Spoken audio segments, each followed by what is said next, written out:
நோக்கம் ஒன்றே ஒன்றுதான். காட்ஃப்ரே நோபிளுக்கு மோகன் சி லாசரஸை குற்றம் சாட்ட வேண்டும், அவர் மீது வீண்பழி சுமத்த வேண்டும், அவருடைய தனிப்பட்ட பெயரை புகழை களங்கப்படுத்த வேண்டும் என்பதுதான் நோக்கம். ஒரே குடும்பத்தில் பொன்னெடுத்து விட்டோம் என்பதற்காகவே மோகன் சி லாசரஸ் அவர்கள் காட்ஃப்ரேயை தோளில் சுமத்த வேண்டும் என்ற கட்டாயம் ஒன்றும் இருக்கிறதா? நீங்கள் ஒருவரை கல்லறிந்தால் பல பேர் உங்களை கல்லறிவார். உங்களை பற்றி பல பேர் என்ன சொல்கிறார்கள் என்றால், காட்ஃப்ரே நோபிள் அவர்களை கொண்டு பெண்களுக்கு பாதகம் இல்லை, ஆண்களுக்குத்தான் பாதகம் என்று சொல்கிறார். எனக்கு தெரிந்து இவர் ஆளுங்கட்சிக்கு உலை வைக்கிறார் என்றுதான் எனக்கு தோன்றும். அதிமுகவினுடைய அடிப்படை உறுப்பினர் என்று சொல்லிக் கொள்கிற காட்ஃப்ரே நோபிள் அதிமுகவுக்கு எதிராகவே பேசிக்கொண்டு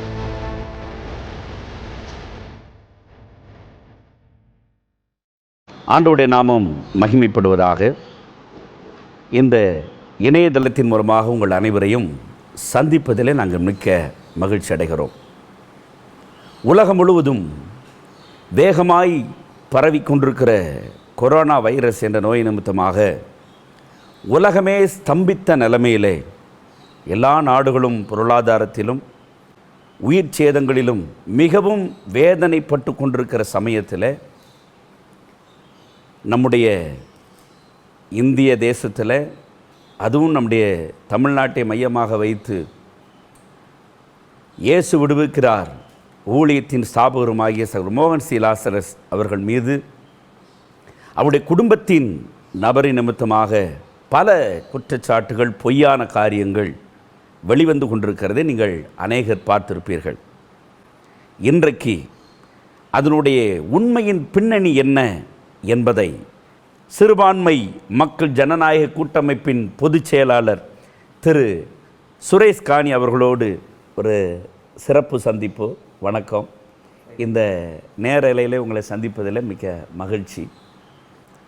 இந்த நாளிலும் நம்முடைய பொது வலைத்தளங்களிலே அதிகமாய் பரபரப்பாய் பேசப்படுகிற, வேகமாய் பரவி வருகிற நம்முடைய இயேசு விடுவிக்கிறார் ஊழியத்தின் ஸ்தாபகருமாகிய மோகன் சி லாசரஸ் அவருடைய குடும்பத்தின் நபர் ஒருவர், அவர் மீது பல பொய்யான குற்றச்சாட்டுகளை இணையதளத்திலே பரப்பி கொண்டு வருகிறார்கள். நீங்கள் சகோதரர் மோகன் சி லாசரஸ் அவர்களோடு ஒரு நல் உறவு வைத்த ஒரு தேவ மனிதர், இதை குறித்து நீங்கள் இதனுடைய உண்மை நிலை என்ன என்பதை இன்றைக்கு சற்று விளக்க முடியுமா? நிச்சயமாக. ஒரு நீதிமான் மீது, ஒரு கர்த்தருடைய பிள்ளை மீது குற்றச்சாட்டுகள் சொல்லப்படுவது என்பது புதிதல்ல. உங்களுக்கு மோசேயை தெரியும், ஆரோனை தெரியும், அவர்களுடைய சகோதரி மிரியாமையும் உங்களுக்கு தெரியும். இவர்கள் எல்லோரும் ஒரு தாயின் வயிற்றில் பிறந்தவர்கள். ஒரு கட்டத்தில் மிரியாமுக்கு தன் சொந்த சகோதரன் மீது கோபம் வருகிறது, பொறாமை வருகிறது, ஆத்திரம் ஏற்படுகிறது. காரணம் என்ன தெரியுமா? இவர்கள் பிறந்த வயிறு ஒன்றுதான், ஆனால் தேவன் பயன்படுத்திய விதம் வேறு. மோசே லட்சோப லட்சம் ஜனங்களுக்கு தலகர்த்தனாக முன்னால் நின்று அவர்களை வழிநடத்தி வருகிறார். மிரியாம் மோசேக்கு பின்தொடர்கிற இடத்தில் இருக்கிறார். குழந்தை பருவத்தில் மோசே இருந்த பொழுது மோசேயை தப்புவித்த அந்த புண்ணியத்தை மிரியாம் தான் செய்தாள். ஆனால் எந்த பிள்ளையை காப்பாற்றினாலோ, எந்த சகோதரனுக்கு தொட்டில் பருவத்தில் துணை நின்றாலோ, அதே சகோதரனுக்கு எதிராக மிரியாம் சாபமிட்டாள், குற்றம் சாட்டினாள். கர்த்தர் மோசையோடு மட்டும்தான் பேசுவாரோ, எங்களோடு பேச மாட்டாரோ என்று சொன்னார். எப்படி மிரியாமின் அடிவயிற்றிலிருந்து ஆத்திரமும் எரிச்சலும் கொப்பளித்ததோ, அப்படித்தான் மோகன் சி லாசரஸ் அவர்களுக்கு எதிராக பேசுகிறவருடைய அடிவயிற்றிலும் ஒரு எரிமலை நெருப்பு கொந்தளிப்பதாக நான் உணர்கிறேன். நான் சகோதரர் மோகன் சி லாசரஸ் அவர்களை 87களில் எனக்கு தெரியும். சகோதரர் மோகன் சி லாசரஸ் அவர்களுக்கு ஒரு அரை நூற்றாண்டு வரலாறு இருக்கிறது. அவர் நடத்துகிற இயேசு விடுவிக்கிறார் என்கிற ஊழியம் 40 ஆண்டுகளை கடந்து வீறு நடை போட்டு கொண்டிருக்கிறது. நேற்று பெய்த மழையில் இன்று முளைத்த காளான் அல்ல இயேசு விடுவிக்கிறார் என்கிற ஊழியம்.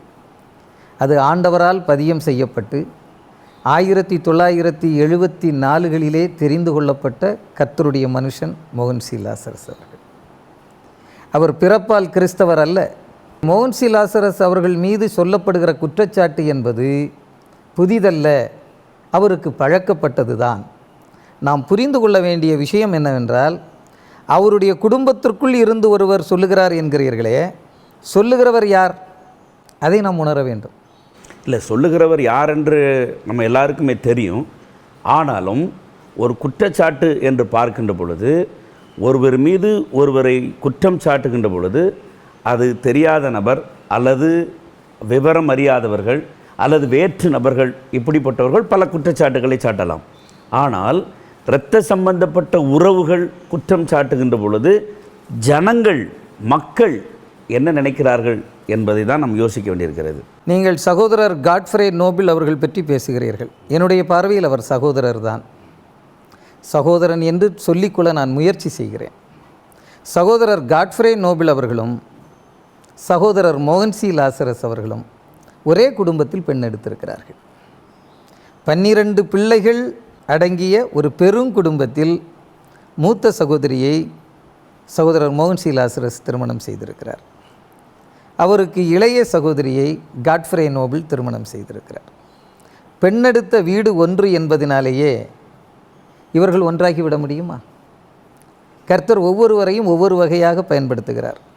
அவரவருடைய குணாதிசயங்களுக்கு அடிப்படையிலும், அவரவர்களுடைய மனந்திருப்புதலுக்கு அடிப்படையிலும், அவரவர்களுடைய சமர்ப்பணத்திற்கு அடிப்படையிலும் தான் கர்த்தர் பயன்படுத்துவார். அதுதானே இயல்பு. தேவன் ஒரு மனிதனை புதிதாக்குகிறார், அவனை தெரிந்து கொள்கிறார், உருமாற்றுகிறார், ரட்சிப்பின் அனுபவத்தை கொடுக்கிறார், கிருபாவரங்களை கொடுக்கிறார், கர்த்தர் பயன்படுத்துகிறார். ஒரே குடும்பத்தில் பொன்னெடுத்து விட்டோம் என்பதற்காகவே மோகன்சி லாசரஸ் அவர்கள் காட்ஃப்ரேயை தோளில் சுமக்க வேண்டும் என்று கட்டாயம் என்னவும் இருக்கிறதா என்ன? அவருடைய ஊழியத்தை அவர் செய்கிறார், இவருடைய ஊழியத்தை இவர் செய்கிறார். இதுதான் இவர்களுடைய நேர்கொண்ட பார்வையாக இருக்க வேண்டும். ஆனால் என்ன காரணத்திற்காக காட்ஃப்ரே நோபிள் அவர்கள் மோகன்சி லாசர் மீது குற்றம் சாட்டுகிறார் என்பதை குறித்த விவாதம் தான் இன்று ஏற்புடையதாக இருக்கும் என்று நான் கருதுகிறேன். அது சரி. ஆனால் பல குற்றச்சாட்டுகளை காட்ஃப்ரே நோபிள் அவர்கள் மோகன்சி லாசரஸ் மீது வைத்தாலும் இதற்கு எந்த மறு உத்தரவோ எந்த பதிலோ இணையதளத்திலோ அல்லது நேர்படையாகவோ இதுவரை அண்ணன் மோகன்சி லாசரஸ் அவர்கள் வெளியிடவில்லையே, ஏன்? மோகன்சி லாசரஸ் அவர்கள் காட்ஃப்ரே நோபிள் அவர்கள் சொல்லுகிற எந்த குற்றச்சாட்டுக்கும் உடன்படாத ஒரு நீதிமானாக இருக்கிற பட்சத்தில் தன் மீது சொல்லப்படுகிற தவறான குற்றச்சாட்டுகளுக்கு அவர் வாய் திறக்க தேவையில்லை. அவர் வாய் திறக்கவில்லை என்பதனாலேயே அவர் குற்றவாளி என்று ஒருவர் அதை விவாதிக்க குற்றம் சாட்ட முன்வருவாரானால் முதலில் அவர் ஆண்டவராகிய இயேசு கிறிஸ்துவை தான் குற்றம் சாட்ட வேண்டும். ஏனென்றால் இயேசு கிறிஸ்துவின் மீது அளவுக்கு அதிகமான குற்றச்சாட்டுகளை யூதர்களும் இயேசுவுக்கு விரோதமாய் எழுந்து நின்றவர்களும் பிலாத்துவுக்கு முன்னால் குற்றம் சாட்டப்பட்ட போது இயேசு எப்படி நின்றார் என்பதை வேதாகமம் சொல்கிறது.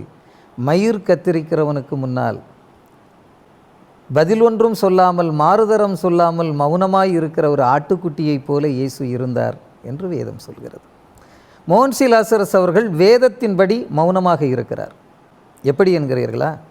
வேதம் சொல்கிறது, நீங்கள் சும்மா இருப்பீர்கள், கர்த்தர் உங்களுக்காக யுத்தம் செய்வார் என்பதுதான். ஒருவேளை மோகன்சி லாசரஸ் அவர்களுக்காக சிலர் பரிந்து பேசலாம், சிலர் வழக்குகளை தொடரலாம். இப்போ உங்கள் மீது ஒருவர் குற்றம் சாட்டுவாரானால் உங்கள் அபிமானிகளில் யாராவது ஒருவர் நீதிமன்றத்துக்கு போகலாம், காவல்துறைக்கு புகார்கள் கொடுக்கலாம், அல்லது கிறிஸ்தவ இயக்கங்கள் அந்த பணிகளை செய்யலாம். ஆனால் குற்றம் சாட்டப்பட்ட மோகன்சி லாசரஸ் அவர்கள் ஏன் மௌனமாய் இருக்கிறார் என்றால், இந்த உலகத்தில் மௌனத்தை விட அழகான ஒரு மொழி உலகில் வேறு எங்கும் இல்லை.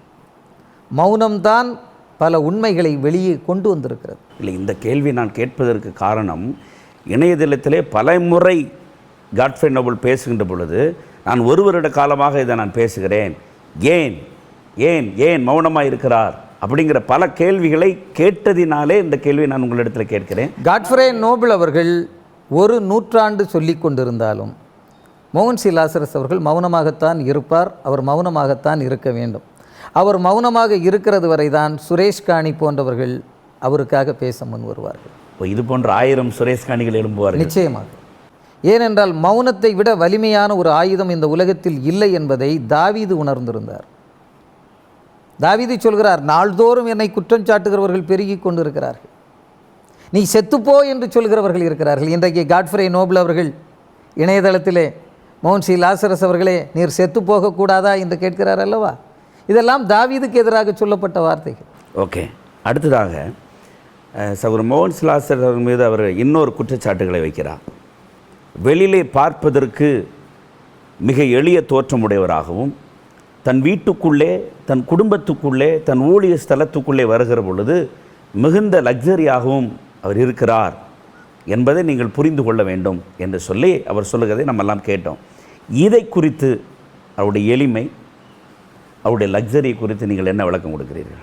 நான் கண்டுணர்ந்த மோகன் சி லாசரஸ் அவர்கள் மலரினும் மென்மையானவர். அவருடைய பேச்சு, அவருடைய நடவடிக்கைகள், அவருடைய அணுகுமுறையில் ஒரு அளவு இருக்கும், ஒரு அளவுகோல் இருக்கும், ஒரு லிமிட்டேஷன் இருக்கும். ஒரு குறித்த எல்லையை அவர் தாண்டுவதில்லை. ஒருவரிடம் அன்பு கூறுவதாக இருந்தாலும், ஒருவரை கடிந்து பேசுவதாக இருந்தாலும், ஒருவருக்கு புத்தி சொல்வதாக இருந்தாலும், எல்லா நிலைகளிலும் அவருக்கென்று ஒரு எல்லையை அவர் நிர்ணயித்திருப்பார். அது ஒரு தனிமனித ஒழுக்கம். இப்போ காட்ஃப்ரே நோபல் அவர்கள் ஒரு வீடியோவில் பேசும்போது சொல்கிறார், அவர் பேண்ட் இன் பண்ணுறதில்ல, ஷர்ட்டை வெளியே போட்டிருக்கிறார், அதை பார்த்து மயங்கிறாதீங்கிறார். நான் என்ன கேட்கிறேன், ஒருவருடைய பணிவு என்பது, எளிமை என்பது அவர்களுடைய பேச்சிலும் அவர்களுடைய நடவடிக்கைகளிலும் தான் இருக்கிறது. காட்ஃப்ரே நோபல் அவர்களுடைய வாயிலிருந்தே அவர் எளிமையானவர் என்ற வார்த்தை வருகிறது என்றால், மோகன் சி லாசரஸ் அவர்களுடைய ஆவியின் கனிகள் தெரிந்தோ தெரியாமலோ காட்ஃப்ரே நோபல் அவர்களையும் சாட்சி சொல்ல வைத்திருக்கிறது என்பதுதான் உண்மை. அடுத்தது, அதை பார்த்து நீங்கள் ஏமாந்து விடாதீர்கள் என்று அவர் பொதுமக்களுக்கு சொல்கிறார். நான் என்ன கேட்கிறேன், மோகன் சி லாசரஸ் அவர்களை குற்றம் சாட்டுகிற காட்ஃப்ரே நோபல் அவர்களே, உங்கள் ஆடையும் உங்கள் அணிகலன்களும் எப்படிப்பட்டது? நீங்கள் விரல்களிலே போட்டிருக்கிற அந்த கோமேதக மோதிரம், நவரத்தின மோதிரம், தங்கத்திலே நீங்கள் பூண்டிருக்கிற ஆபரணங்கள், நீங்கள் உடுத்துகிற அங்கிகள், நீங்கள் கழுத்திலே போட்டிருக்கிற சிலுவை, நீங்கள் காலுக்கு போட்டிருக்கிற ஷூ, நீங்கள் கையிலே கட்டியிருக்கிற கடிகாரம், இவைகளுக்கெல்லாம் ஒரு விலை மதிப்பு போட்டால் அது ஒரு நாகரிகமாக இருக்குமா? அது பண்பாடாக இருக்குமா? எளிமையான வாழ்வு என்பது என்ன? லக்ஸூரியஸ் வாழ்க்கை என்பது என்ன? அதல்ல. ஒருவருடைய குணம் எப்படி இருக்கிறது? அவர்களுடைய கனிகளினாலே அவர்களை அறிவீர்கள் என்று தானே வேதம் சொல்கிறது. கனி கொடாத மரத்தை தானே ஆண்டவர் வெட்டி போடுவேன் என்று சொல்கிறார். மோகன் சி லாசரஸ் அவர்கள் கனி கொடுக்கிறார், எதிர்த்தரப்பில் இருக்கிறவர் கனி இல்லாமல் பரிதவித்து கொண்டிருக்கிறார். அப்படித்தான் இதை நான் பார்க்கிறேன். மோகன் சி லாசரஸ் அவர்களுடைய எளிமை, ஆடம்பரம் என்ற ஒரு கேள்வி நான் உங்கள்கிட்ட கேட்டேன். அப்போது நீங்கள் காட்ஃப்ரே நோபலுடைய அணிகலன் மற்றும் அவருடைய ஆடை குறித்ததான காரியங்களை நீங்கள் பேசுனீங்க. எனக்கு ஒரு கேள்வி, இந்த குற்றச்சாட்டுகளை எல்லாம் சொல்லுகின்ற இந்த காட்ஃப்ரே நோபல் தன்னை ஒரு பேராயராக இணையதளத்திலே பேசி கொண்டிருக்கிறதை நாம் பார்க்கிறோம். 200க்கும் அதிகமான சபைகள் எனக்கு கீழாக இயங்கி கொண்டிருக்கிறது, போதகர்கள் இருக்கிறார்கள், பல வகையான ஊழியங்களை நாங்கள் செய்து கொண்டிருக்கிறோம் என்று சொல்லி இவர்கள் பேசுகிறார்கள். இது எந்த அளவுக்கு உண்மை என்பதை உங்களால் சொல்ல முடியுமா? இன்றைய காலகட்டத்தில் யார் வேண்டுமென்றாலும் பேராயராகிவிடலாம் என்ற ஒரு சூழல் வந்துவிட்டது. எனக்கு தெரிந்து 50 ஆண்டுகளுக்கு முன்னால் கத்தோலிக்க திருச்சபையில் பேராயர் இருப்பார், தென்னிந்திய திருச்சபையில் பேராயர் இருப்பார். அதைத் தொடர்ந்து சில பேராயங்கள் திருச்சபைகள் சார்பிலே இருந்தது, பேராயர்களை நாம் பார்த்துருக்கிறோம். இன்றைக்கு முதல் நாள் இரவில் பாஸ்டராக தூங்குகிறவர் மறுநாள் காலையில் பேராயராக எழுந்து விடலாம். 5000 ரூபாய்க்கு 10,000 ரூபாய்க்கெல்லாம் பேராயர் பட்டம் கொடுக்கிற நிறுவனங்கள் ஆங்காங்கு இருப்பது வெளிப்படையாகவே நமக்கு தெரியும். என்னை பொறுத்தவரை ஒருவர் தன்னை பேராயர் என்று அழைத்து கொள்ள வேண்டுமென்றால் அவருக்கு அந்த பேராயருக்கான அபிஷேகத்தை, அந்த பட்டத்தை எந்த ஸ்தாபனம் வழங்கியது, அந்த ஸ்தாபனம் எத்தகைய தகுதியுடையது, பேராயர் என்று தன்னுடைய பெயருக்கு முன்னால் சூட்டி கொண்டவர் எத்தகைய நடவடிக்கைகளில் இருக்கிறவர், அவருடைய திருச்சபைகள் எத்தனை, அவருடைய திருச்சபைகளுக்கு கீழே எத்தனை ஆயர்கள் இருக்கிறார்கள். ஏனென்றால் ஆயர்கள் இருந்தால்தான் அவர்களை மேய்க்கிற பேராயர் வருவார். பேராயர் என்றாலே ஆயர்களை மேய்க்கிறவர் என்றுதான் பொருள். அதற்கு மேலே நீங்கள் மாடரேட்டர் என்று வைத்து கொண்டாலும் என்ன வைத்து கொண்டாலும் கர்த்தர் அவர்களை ஊழியக்காரன் என்று தான் அழைப்பார். இல்லை, அவர் சொல்லுகின்ற பதில் என்னவென்றால் 200க்கும் அதிகமான சபைகள் எனக்கு இருக்கிறது, அப்படி என்றாலே 200க்கு அதிகமான போதகர்கள் இருக்கிறார்கள், அதற்கு கீழே இயங்குகின்ற விசுவாசிகள் என்பதைத்தான் குறிக்கிறது. நீங்கள் நெல்லையில் தானே இருக்கிறீர்கள். அவர் ஏதாவது ஒரு பேராய மாநாடு நடத்தியதை நீங்கள் கேள்விப்பட்டதுண்டா? இல்லை, இதுவரை பார்த்ததில்லை. ஊழியக்காரர்களுக்கான கூடுகை அவர் நடத்தியதாக கேள்விப்பட்டிருக்கிறீர்களா? இல்லை, பார்த்தது இல்லை என்றால் இல்லை என்றுதான் பொருள். அடுத்த கேள்வி, இந்த 144 தடை இந்தியாவில் போடப்பட்டது. அது நிமித்தமாக வேலை, தொழில், வியாபாரங்கள், படிப்பு, வழிபாட்டு ஸ்தலங்கள் எல்லாம் முடக்கப்பட்ட நிலைமையில், ஜனங்கள் வீட்டை விட்டு வெளியே வர முடியாத நிலைமையில், உணவுக்கு கூட பஞ்சம் ஏற்பட்டக்கூடிய நிலைமையில் இருந்தது. இப்படிப்பட்ட சமயத்தில் எப்படியாவது ஜனங்களுடைய ஆறுதலுக்காக இந்த கொரோனா வைரஸ் அழிக்கப்பட வேண்டும் என்று சொல்லி ஒரு பெரிய திட்டத்தோடு கூட சத்தியம் தொலைக்காட்சி நிமித்தமாக மோகன் சிலாசரஸ் அவர்கள் தினந்தோறும் மற்றும் வாரந்தோறும் என்று அநேக ஜெபங்களை சத்தியம் தொலைக்காட்சியின் மூலமாக நேரலையில் வைத்திருந்தார்கள். இந்த ஜெபத்தை குறித்ததான காரியங்களை தவறுதலாக, ஜெபம் பண்ணுகிற விதத்தை குறித்ததான காரியத்தை மோகன் சிலாசரஸ் அவர்கள் நீலிக்கண்ணீர் விட்டார் என்று சொல்லி ஒரு தவறுதலான கருத்துக்களை ஜனங்கள் மத்தியில் இணையதளத்தில் வெளியிட்டார். இதனுடைய உண்மை என்ன என்பதை கொஞ்சம் சொல்ல முடியுமா? பொறாமைதான். தனக்கு கிடைக்காத ஒரு வாய்ப்பு மோகன் சிலாசரஸ் அவர்களுக்கு கிடைக்கிறது. அவருடைய ஊழியம் இந்த இக்கட்டான நிலையில் பலருடைய கண்ணீரை துடைக்கிற, எல்லோருக்கும் ஆறுதல் சொல்லுகிற, கொரோனா தொற்று காரணமாக அவதியுற்று கிடக்கிற மக்கள், வறுமையில் போராடுகிற மக்கள், நாளைய உணவுக்கு வழியின்றி அவஸ்தைப்படுகிற மக்களுக்கு ஆறுதலை, தேறுதலை சொல்லுகிற ஊழியத்தை மோகன் சிலாசரஸ் அவர்கள் செய்கிற பொழுது பொறாமையின் காரணமாக, எரிச்சலின் காரணமாக அவர் நீலி கண்ணீர் வடிக்கிறார். அவர் நாள்தோறும் நேரலையில் வருகிறார். இதுவரைக்கும் வந்தாரா என்று கேட்கிறார். நான் என்ன கேட்கிறேன், இதுவரைக்கும் அவர் நேரலையில் வர வேண்டிய தேவை ஏற்படவில்லை, அவர் வரவில்லை. இப்பொழுது தேவை ஏற்பட்டிருக்கிறது. எனவே சரியான தருணத்தில் சரியான ஊழியத்தை அவர் செய்கிறார். இதில் காட்ஃப்ரே நோபல் அவர்கள் சொல்லுவது போல மோகன் சிலாசரஸ் அவர்கள் நீலி கண்ணீர் வடிப்பதற்கான தேவையில்லை. நீங்கள் எல்லாவற்றையும் வேதாகமத்தோடு தான் நீங்கள் ஒப்பிட்டு பார்க்க வேண்டும். தாவீது ஜனங்களுக்காக கதறுகிறதையும் கண்ணீர் வடிக்கிறதையும் நீங்கள் பார்க்க முடியும். எலியாவும் எலிசாவும் மலை குகைகளில் கவிகளில் மறைந்திருந்த பொழுது தேசத்தின் ஜனங்களுக்காக கண்ணீர் விட்டதை நீங்கள் படிக்க முடியும். நெகேமியா தேசத்திற்காக அழுததை நீங்கள் வாசிக்க முடியும். எனவே வேதாகமத்தின்படி ஒரு ஊழியக்காரன் திக்கற்ற ஜனங்களை நினைத்து பார்க்கிற பொழுது அவனுடைய மனம் உடையும். அவனுடைய இருதயத்திலிருந்து இரத்தம் கண்ணீராய் சுரக்கும். கண்ணீர் சுரக்கவில்லை என்றால் அவனைத்தான் நீங்கள் சந்தேகப்பட வேண்டும். இப்பொழுது ஒருவர் கண்ணீர் விட்டு அழுகிறார், இன்னொருவர் ஏளனம் செய்கிறார். இதில் யார் ஊழியக்காரர், யார் ஊழியக்காரர் இல்லை என்பதை நீங்கள் வெளிப்படையாகவே புரிந்து கொள்ள முடியும். ஆனால் அவருடைய கேள்வி என்னவாக இருக்கிறது என்றால், அந்த கண்ணீர் வடிக்கின்ற பொழுது அந்த கேமரா அந்த கண்ணீரை ஜூம் பண்ணி போனது ஏன் அப்படின்னு ஒரு குற்றச்சாட்டை வச்சிருக்கிறார். அதை கேமராமேன்ட்ட தான் கேட்கணும், அதை மோகன் சிலாசரஸ்கிட்ட கேட்கக்கூடாது. தொழில்நுட்ப கலைஞர்கள் எந்த காட்சியை எப்படி காட்ட வேண்டும் என்பதை அவர்கள் அறிந்திருப்பார்கள். எனவே தான் அவர்கள் கலைஞர்கள். இங்கு கூட நம்முடைய நேர்காணலை 2 ஒளிப்பட கருவிகள் படப்பிடித்து கொண்டு இருக்கிறது. இப்போ என்னுடைய முகத்தை நேரில் காட்டி கொஞ்சம் க்ளோஸ்அப்பில் காட்டுறாருங்கிறதுக்கு அவர் எனக்கு சொந்தக்காரரா, அவர் எனக்கு உறவுக்காரரா, அல்லது நான் லஞ்சம் கொடுத்ததினால் அதை செய்கிறார் என்று சொல்ல முடியும்? இதை வைத்து அவரை குற்றம் சாட்டுவது தவறுன்னு சொல்றீங்க. நோக்கம் ஒன்றே ஒன்றுதான். காட்ஃப்ரே நோபலுக்கு மோகன் சிலாசரஸை குற்றம் சாட்ட வேண்டும், அவர் மீது வீண்பலி சுமத்த வேண்டும், அவருடைய தனிப்பட்ட பெயரை புகழை களங்கப்படுத்த வேண்டும் என்பதுதான் நோக்கம். இயேசு விடுவிக்கிறார் ட்ரஸ்டில் ஒரு குறிக்கப்பட்ட ஜாதி தான் உள்ளே இருக்கிறாங்க, மற்ற ஜாதிகள் உள்ளே இல்லை, இதை வெள்ளை அறிக்கையாக விட முடியுமா அப்படின்னு சொல்லி பல முறை காட்ஃப்ரே நோபல் அவர்கள் ஒரு அறிக்கையிட்டிருக்கிறாங்க. இது குறித்ததான தகவல் ஏதாவது உங்களுக்கு தெரியுமா? இது காட்ஃப்ரே நோபல் அவர்களுடைய ஜாதிய வன்மத்தை காட்டுகிறது. அவருக்குள்ளே ஒரு வகையான ஜாதி வெறி கொழுந்து விட்டு எரிந்து கொண்டிருக்கிறது. இது முழுக்க முழுக்க காட்ஃப்ரே நோபல் அவர்கள் இயேசு விடுவிக்கிறார் ஊழியத்திற்குள்ளே ஒரு ஜாதி கலவரத்தை, ஒரு ஜாதிய காழ்ப்புணர்ச்சியை, ஒரு மோதலை உருவாக்குவதற்காக முயற்சி செய்கிறார். இயேசு விடுவிக்கிறார் என்கிற ஊழியம் துவங்கிய காலத்தில் ஒருவேளை அவருக்கு நெருக்கமான சகோதரர்கள் அல்லது சமநிலை புரிந்து கொள்ளுதலில் இருந்த சகோதரர்களோடு அவர் தொடங்கி இருக்கக்கூடும்.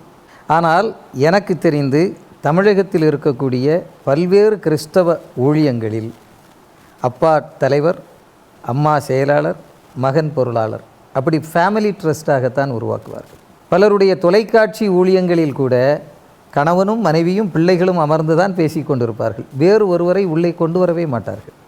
நீங்கள் மோகன் சி லாசரஸ் அவர்களுடைய ஒரு 25 ஆண்டு கால தொலைக்காட்சி ஊழியத்தை நீங்கள் பார்த்தால், இயேசு விடுவிக்கிறார் ஊழியத்திற்கு வெளியே உள்ள பல சுவிசேஷகர்களை அவர் பயன்படுத்தி இருக்கிறார். அவர்களை தூக்கி விட்டிருக்கிறார். அவர்கள் ஏறி செல்வதற்கு இவர் ஏணிப்படியாகவே இருந்திருக்கிறார். இயேசு விடுவிக்கிறார் ஊழியத்தினுடைய ட்ரஸ்டிகள் அல்லது நிர்வாகிகள் என்று நீங்கள் எடுத்துக்கொண்டால் தமிழகத்தினுடைய பல மாவட்டங்களில் இருக்கிறார்கள். கன்னியாகுமரி மாவட்டத்தில், நெல்லை மாவட்டத்தில், இன்னும் தமிழகத்தினுடைய பல்வேறு மாவட்டங்களில் உள்ளவர்கள் இருக்கிறார்கள். குறிப்பிட்ட சாதியை சார்ந்தவர்கள் என்று சொல்கிறாரே, மோகன் சி லாசரஸ் அவர்களுக்கு அடுத்த நிலையில் இருக்கிற ஊழியக்காரர் சகோதரர் அப்பாத்துரை அவர்கள். அவரை குறித்து காட்ஃப்ரே நோபல் அவர்கள் என்ன சொல்கிறார்? இதை நாம் தெரிந்து கொள்ள வேண்டும். சாதி பற்றி பேசுவதற்கு உங்களுக்கும் எனக்குமே நாக்கு கூசுகிற பொழுது சாதியை ஒழிக்க வேண்டும் என்று மேடைகள் தோறும் முழங்கி கொண்டிருக்கிறார் மோகன் சி லாசரஸ் அவர்கள். திருச்சபைகளுக்குள்ளே சாதிகள் இருக்கக்கூடாது என்று பேசுகிறார்.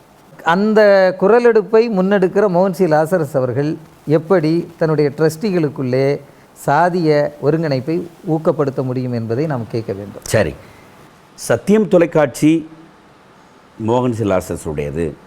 கன்னியாகுமரி மாவட்டத்திலே வின் என்ற நிறுவனம் மோகன் சி லாசரஸ் உடையது. தமிழ்நாட்டில் பல இடங்களில் சொத்துக்கள் குவித்தவராய் இவர் காணப்படுகிறார் என்று சொல்லி ஒரு குற்றச்சாட்டு காட்ஃப்ரே நோபல் அவர்கள் வைக்கிறார்கள். இதை குறித்து தானே உங்கள் கருத்து என்ன? மோகன் சி லாசரஸ் அவர்கள் அடிப்படையில் ஒரு நிலச்சுவாந்தார்.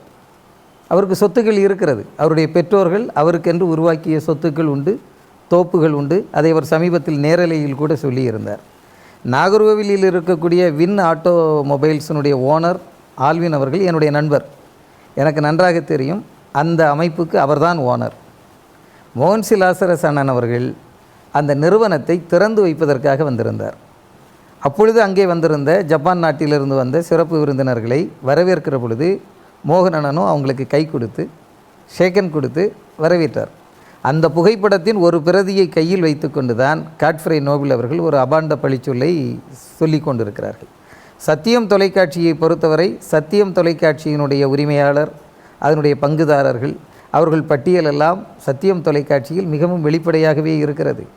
மோகன் சி அண்ணன் அந்த சத்தியம் தொலைக்காட்சியினுடைய ஆலோசகராக இருக்கிறார் என்பதுதான் உண்மை. எனவே தான் கிறிஸ்தவ நிகழ்ச்சிகள் சத்தியம் தொலைக்காட்சி வழியாக வெளியே வந்து கொண்டிருக்கிறது.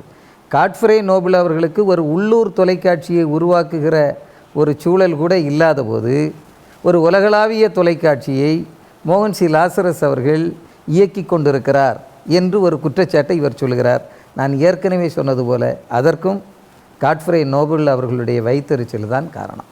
ஏழை எளிய மக்கள் சகோதரர் மோகன் சி லாசரஸ் அவர்களை உடனடியாக அல்லது நேராக போய் சந்திக்க முடியாது. பெரிய பெரிய பணக்காரர்களாக இருக்க வேண்டும், வசதி படைத்தவர்களாக இருக்க வேண்டும்.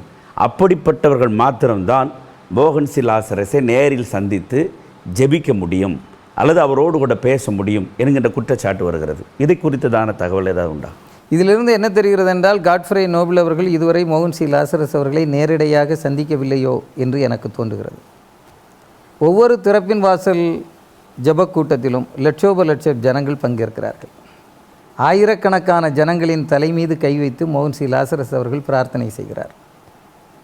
ஒவ்வொரு மாதமும் நூற்றுக்கணக்கான அல்லது ஆயிரக்கணக்கான ஜபத் தேவையாளர்களுக்கு அவர் அலைபேசி வழியாக ஜெபித்து கொண்டிருக்கிறார். அவரை நேரடியாக சந்திக்க செல்கிறவர்களுக்கு ஆலோசனை வழங்குகிறார், ஜெபிக்கிறார். ஒரு பொதுநிலையில் ஒரு ஜனரஞ்சகமான சூழலில் லட்சோப லட்சம் ஜனங்கள் நேசிக்கிற நிலையில் இருக்கக்கூடிய ஒரு ஊழியக்காரரை ஒரே நேரத்தில் பல்வேறு மனிதர்கள் சந்திக்க முயற்சிப்பார்களேயானால் அங்கு ஒரு ஒழுங்கு தேவைப்படும், ஒரு கட்டுப்பாடு தேவைப்படும். ஒருவேளை நீங்களும் நானும் ஒரே நேரத்தில் அவரை பார்க்க போவதாக இருந்தால் உங்களுக்கு அந்த வாய்ப்பு கிட்டும், எனக்கு அது கிட்டாமல் போய்விடும். எனவே கிடைக்கவில்லை என்கிற எரிச்சல் காரணமாக அவர் ஏழைகளை சந்திப்பதில்லை என்று நாம் சொல்லிவிட முடியாது. எனக்கு தெரிந்து தமிழகத்தில் இன்றைய சூழலில் ஏழை எளிய மனிதர்களுக்கான ஊழிய ஸ்தாபனமாக இயேசு விடுவிக்கிறார் ஊழியம் இருக்கிறது என்பதிலே எந்த மாற்று கருத்தும் இல்லை. இப்போ பேராயர் காட்ஃப்ரே நோபல் அப்படிங்கிற ஒரு கோணத்தில் ஜனங்கள் பார்க்கிறார்கள், இணையதளம் பார்த்து கொண்டிருக்கிறது. ஒரு பேராயர் ஒரு அரசியல் கட்சியை ஆரம்பிப்பதோ அல்லது அரசியல் கட்சி நிமித்தமாக தன்னுடைய தோற்றத்தை வெளிக்காட்டுவதோ சரியா தவறா? ஒரு பேராயர் அரசியல் பண்ணுவது தான் தவறு. ஒரு அரசியல் கட்சியை சார்ந்திருப்பதோ அரசியலை முன்னெடுப்பதோ என்கிற கேள்வி என்பது ஒரு தனிமனித விருப்பத்தை சார்ந்தது. ஒவ்வொருவருக்குள்ளும் ஒவ்வொரு அரசியல் இருக்கும். அது மென்மையாக இருக்க வேண்டும், இலைமறை காய் போல இருக்க வேண்டும் என்பதுதான். சுயலாபத்திற்காக ஒருவர் ஆளுங்கட்சியை அல்லது எதிர்க்கட்சியை தனக்காக பயன்படுத்தி கொள்கிறார் என்றால் அவர் பேராயரா என்கிற ஐயம் நமக்கு எழும்பும். உதாரணத்திற்கு காட்ஃப்ரே நோபல் அவர்கள் தன்னை அனைத்திந்திய அண்ணா திராவிட முன்னேற்றக் கழகத்தினுடைய அடிப்படை உறுப்பினர் என்று சொல்கிறார். அதற்கான அடையாள அட்டையை காண்பிக்கிறார். அதே நேரத்தில் தனிப்பட்ட முறையில் காட்ஃப்ரே நோபல் அவர்கள் 3 அரசியல் கட்சிகளை தொடங்கி இருப்பதாகவும் அதை நிர்வகித்து கொண்டிருப்பதாகவும் அதன் மூலமாக தேர்தலில் நிற்கப் போவதாகவும் நாடாளுமன்ற உறுப்பினராக போவதாகவும் சொல்லி கொண்டிருக்கிறார். அந்த இரட்டை பேச்சு, இரட்டை மனப்பான்மை தான் அவருடைய அரசியல் நிலைப்பாட்டை சந்தேகத்திற்குள்ளாக்குகிறது.